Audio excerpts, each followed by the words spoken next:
है, इतना यूथ भी है, तो उसके बारे में आपको क्या लगता है? मेरी भी आशा है कि आप जैसे और लोग चुनाव जीते। हमें जरूरत है, इस बार से 7 इंडिपेंडेंट कैंडिडेट हैं, हमें चाहिए कि एक स्ट्रॉन्ग डेमोक्रेसी के लिए और आए, क्योंकि आप मुद्दे उठा रहे हैं जो रेलेवेंट मुद्दे हैं। पर ये मुद्दे क्या सिर्फ मर्दों के हैं? नहीं, बिल्कुल सबसे ज्यादा रखेंगे। एक्चुअली हम लोग एक स्टूडेंट प्रोटेस्ट के माध्यम से राजनीति में आए। कोई आइडिया नहीं था कि पॉलिटिक्स कैसा होता है, और खासकर कभी मुखिया का चुनाव नहीं लड़े तो बंदे अगर सांसद से चुनाव लड़ेंगे, तो ये तो आइडिया ही नहीं था। तो हम लोग स्टूडेंट का प्रोटेस्ट था झारखंड में, वहां आए, मीडिया के सामने अपनी बातों को रखा, मीडिया में कवरेज मिला, तो फिर राज्य में हमारे विचारों को सर्कुलेट किया गया। उसके बाद से हर एक पंचायत वाइज, प्रखंड वाइज सभाएं होने लगी और लोग हमारा डिमांड करने लगे, हमें सुनने लगे, और कभी कभी 2 बजे रात तक, 4 बजे रात तक लोग सुनने लगे। तो फाइनली लगभग 1 साल पहले 18 जून को हम लोगों ने डिसाइड किया था कि हम लोग चुनाव लड़ेंगे, और चुनाव लड़ेंगे। हम लोगों ने उसके बाद 6 महीने बाद अपने पार्टी को रजिस्टर के लिए आवेदन दिया, लेकिन अभी तक हमारी पार्टी का रजिस्ट्रेशन भी नहीं हुआ। और बाकायदा हम लोग 1 साल के कम समय में चुनाव लड़े और बहुत दमदार तरीके से चुनाव लड़े, और झारखंड के हिस्ट्री में फर्स्ट टाइम कोई इंडिपेंडेंट कैंडिडेट 27% मतलब वोट लेके आया है। 3.5 लाख वोट लेके हम अकेले हैं, जिस लोकसभा चुनाव से हम लड़े थे। और कुल मिलाकर हम लोग 8 प्रत्याशी दिए थे, और लगभग हमारे 6 प्रत्याशी तीसरे पायदान पर रहे हैं। तो इसका मतलब है कि मैं भारत की तो नहीं कह सकता, लेकिन झारखंड के परिप्रेक्ष्य में कह सकता हूं कि झारखंड बदलाव चाहती है, और नो डाउट बदलाव होना चाहिए, क्योंकि झारखंड जिस पृष्ठभूमि से आती है, झारखंड उसके नाम में ही छुपा है। झाड़ यानी जंगल होता है, खंड यानी जमीन होता है, और आज हमारा दोनों चीज संकट में है।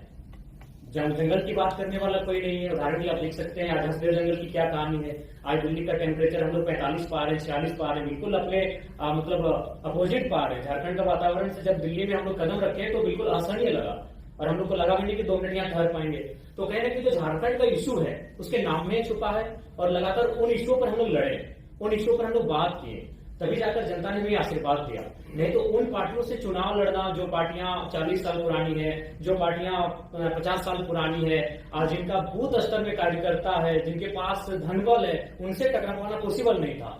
तो मेरे कहने का मतलब है आज भी अगर आप, क्योंकि बहुत सारे लोग कहते हैं कि कई साल लगते हैं राजनीति में आने के लिए, सालों लगते हैं, जूते घिस जाते हैं, माने बाल सफेद हो जाते हैं, इस मिथ्या को तो झारखंड हमने तोड़ दिया है कि मात्र साल भर के अंतराल में हम लोग 3.5 लाख वोट लेकर आए हैं। और बस अगर हमारे पास एक बेहतर टीम होती तो पहला ही चुनाव हम जीत जाते हैं। ज्यादा अंतर नहीं था, जो जीते वो 4.5 लाख लाए, जो सेकंड में 3,70,000 लाए इंडिया गठबंधन वाले, और हमसे मात्र 20,000 कम मेरा वोट था।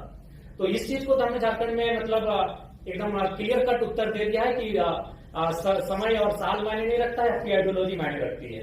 और हमारी आइडियोलॉजी स्पष्ट थी, हमने स्पष्ट कहा था चुनाव में कि आप जितने भी लीडर्स हैं, क्योंकि सबसे महत्वपूर्ण जो चीज आती है वो इकोनॉमी की आती है। आज हम यहाँ बैठे हैं, चाहे जिनका जो भी डिपार्टमेंट है, हम लोग कोई साधु संत सन्यासी है नहीं, पीर फकीर है नहीं, हम एक सामाजिक जीवन को जीने वाले हैं, गृहस्थ जीवन को जीने वाले लोग हैं। यानी हमारा सबसे जो महत्वपूर्ण विषय है वो इकोनॉमी होगा, हमारी संपत्ति होगी। तो मैंने वही जनता से कहा कि जिन नेताओं को आप चुनकर भेजते हैं, आप उनके संपत्ति के बारे में पता करें। आज किसी का दिल्ली में, किसी का रांची में, किसी का विदेशों के कंपनियों से टाइप है। एक आपकी बात बताई है, इतना यूथ भी है, तो उसके बारे में आपको क्या लगता है? मेरी भी आशा है कि आप जैसे और लोग चुनाव जीते। हमें जरूरत है, इस बार से 7 इंडिपेंडेंट कैंडिडेट हैं, हमें चाहिए कि एक स्ट्रॉन्ग डेमोक्रेसी के लिए और आए, क्योंकि आप मुद्दे उठा रहे हैं जो रेलेवेंट मुद्दे हैं।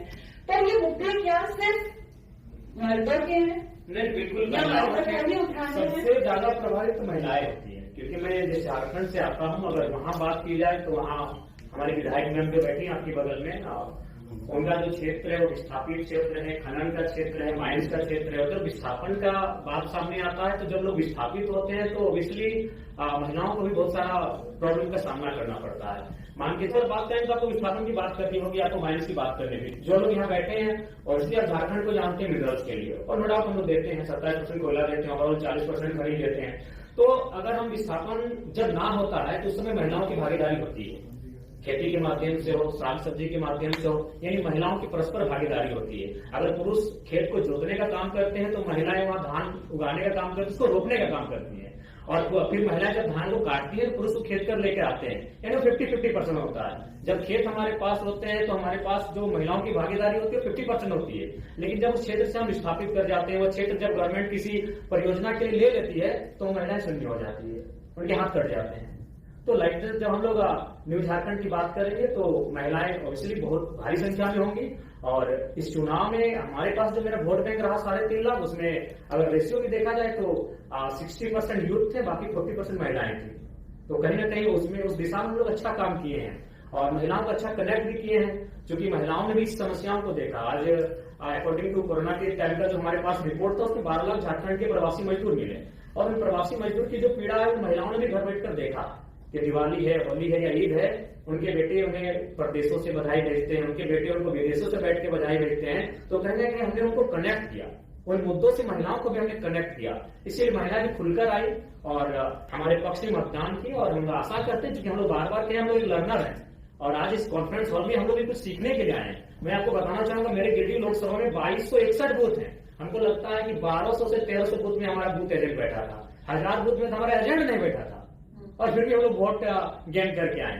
तो हम लोग ऑब्वियसली लर्नर पीरियड में है, और चीजों को जब हम लोग सीखेंगे और जब इस प्रकार दिल्ली में बैठकर, महाराष्ट्र में बैठकर, अन्य प्रदेशों के जाके कॉन्फ्रेंस में बैठेंगे, सेमिनारों में, संगठनों में हम लोग भाग लेंगे, और उन चीजों को जब हम लोग सीख कर जाएंगे, कुछ परिपक्व होकर जाएंगे, तो अपने झारखंड में निसंदेह उसका इम्प्लीमेंट करेंगे और बेहतर करेंगे। हम आशा है कि आज जो प्रबुद्ध लोगों के बीच हम बैठे हैं, जब इनसे हम कुछ सीख कर जाएंगे तो आने वाले झारखंड में विधानसभा चुनाव नवंबर में हम लोग बेहतर करेंगे। और अखबार की सुर्खियों ने भी संदेश दिया है, हम लोग बेसिक चुनाव हारे हैं, लेकिन आज 4 दिन से लगातार अखबार की सुर्खियों में यही रहा कि जयराम महतो हार के भी झारखंड के राजनीति के नायक बने, और बकायदा नेशनल न्यूज में भी हमें स्थान मिला, द हिंदू में स्थान मिला, द ललित टॉप भी गई हमारे इंटरव्यू के लिए। और यही नहीं, बाकी जो नेशनल पार्टियां हैं जिनका सिंबल है वो भी अब हम लोग से टाइप करने के लिए इंटरेस्ट जता रहे हैं। लेकिन हमने स्पष्ट कह दिया है कि आपकी आइडियोलॉजी हमसे मैच नहीं चाहते, हम लोग न्यू पॉलिटिक्स करेंगे, क्योंकि आज हम लोग सिद्धांतिक पॉलिटिक्स की बात करने आए हैं, तो सिद्धांत से कोई समझौता नहीं होगा।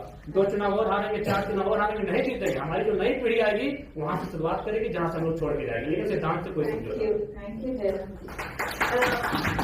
मेरी प्रिफरेंस है झारखंड के चुनाव आपकी पार्टी में, आपके मंच में महिलाओं को, और अगर उसमें हम कोई भी मदद कर सकते हैं, मुझे पता है हर कोई मदद करना चाहेगा, क्योंकि कभी भी कुछ नया शुरू होता है तो आशा का भी जन्म होता है। So we would love to help in any way possible. With that,